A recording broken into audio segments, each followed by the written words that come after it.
always say that like at a young age or like the age that I'm at now, it's important to like explore, and as we call it, like the hoe phase or whatever. Right.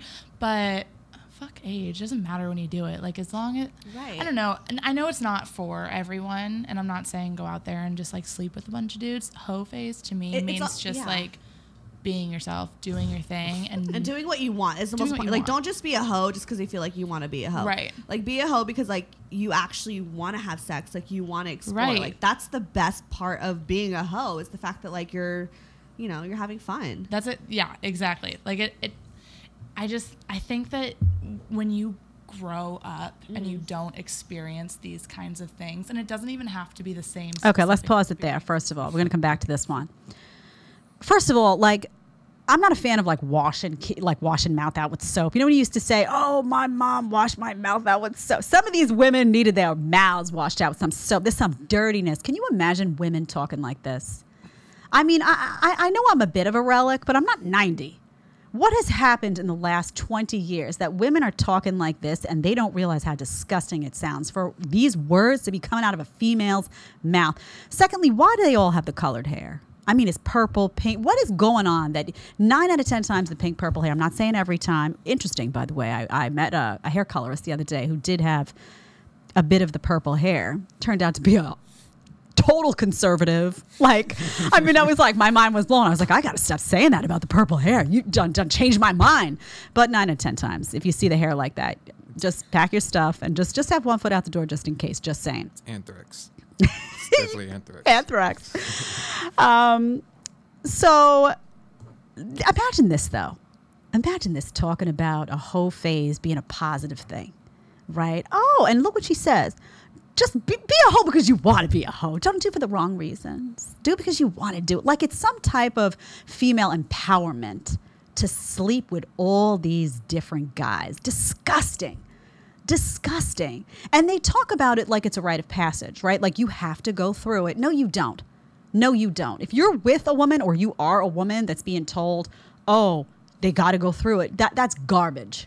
That is garbage. That is what women get told today. Oh, you got to go through it. You're going to be unhappy if you I didn't do that. I knew a lot of women that didn't do that, didn't make those choices. But you know who tried to get them to make those choices? The people that were doing the hoe phase. The girls that were in the hoe phase want dying to corrupt the other girls, right? Because it's like, if I'm going down, everybody's got to go down with me. I'm going to be undesirable to men, so I got to make them undesirable to men. Because then we all have to get picked, right?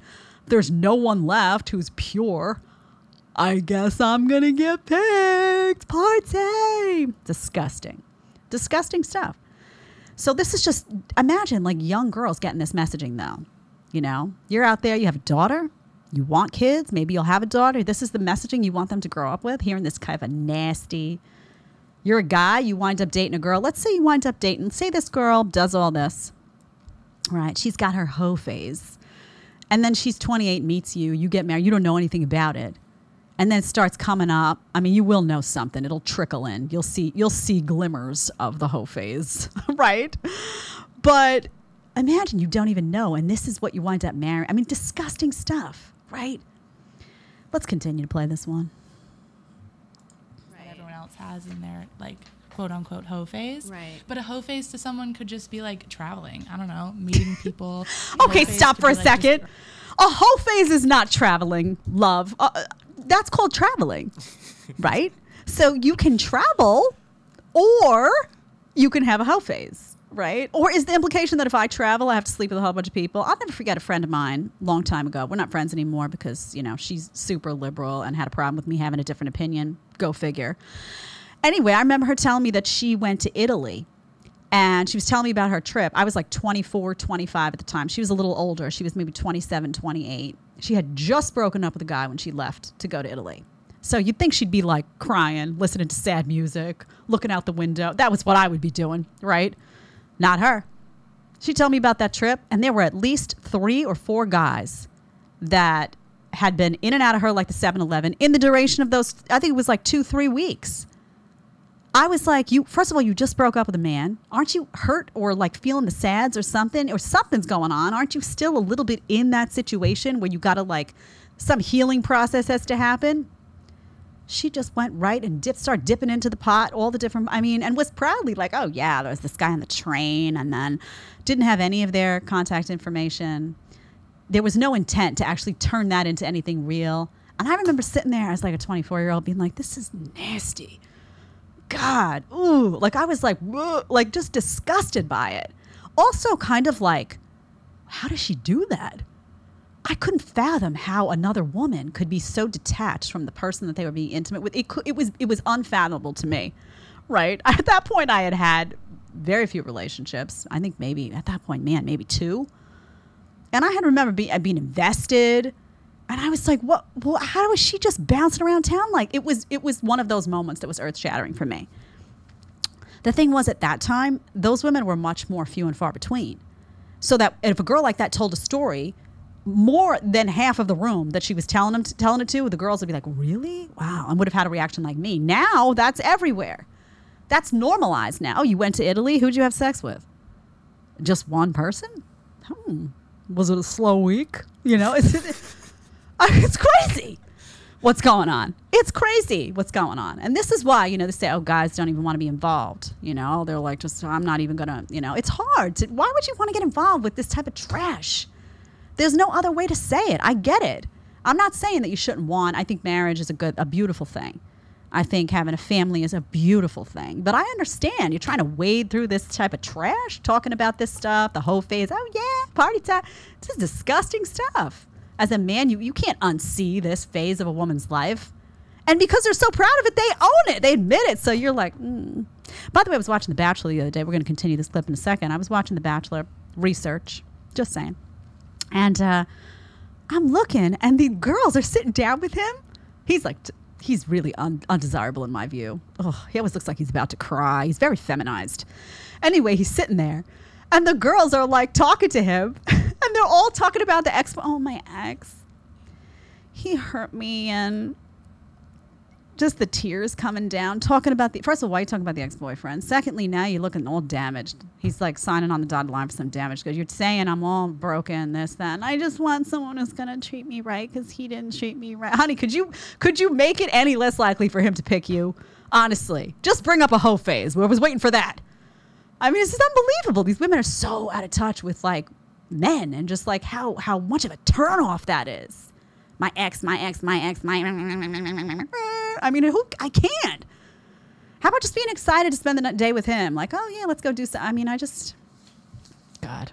Too bad I can't show those clips. I can't. I know ABC will be like, copyright. All right, let's keep rolling. Deli, I'm back. Go ahead. Grabbing drinks with a bunch of people. Just like putting yourself out there. Exactly. Because say you meet someone, I don't know, you hit it off and then you get married and you have kids and you don't experience those things. I just have this feeling that's where like regret comes in and resentment. Yes, I always feel like, I could be wrong, but I always assume that like if you don't like have that hoe phase before you settle down, like how are you like?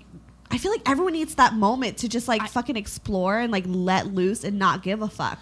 You know what I mean? Yeah. So like when you settle down, like it's if anything, like you appreciate that person more, and you're experienced in bed, right? You know what I mean? Well, No, I 100%. It's can you imagine the excuses? Okay, so this is just a montage of excuses that badly behaved women tell themselves to justify their bad behavior.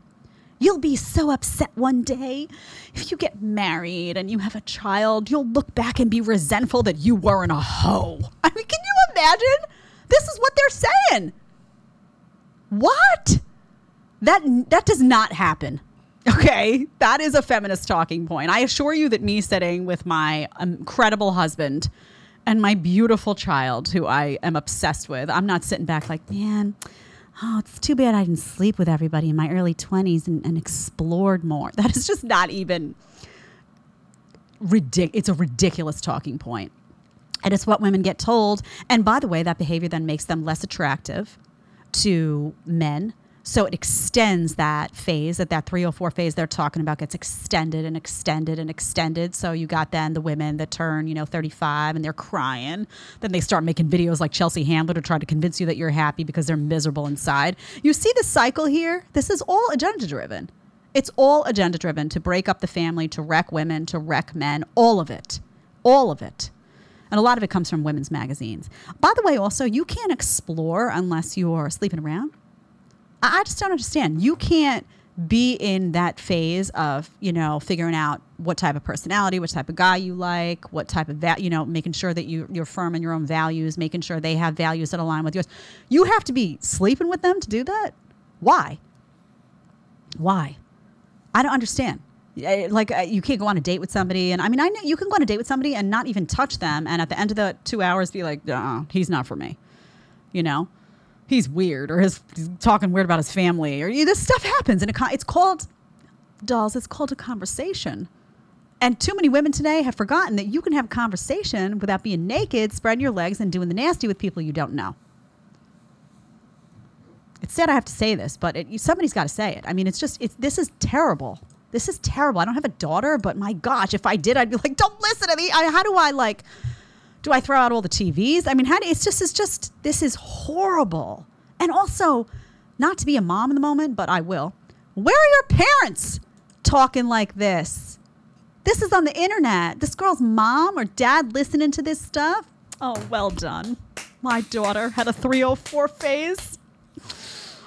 I've never been so proud. It's like she's valedictorian. If you like the short clip and want to watch the full episode, click here. And if you want to connect with me one-on-one on Connect, you're going to click right here. Let's get to talking.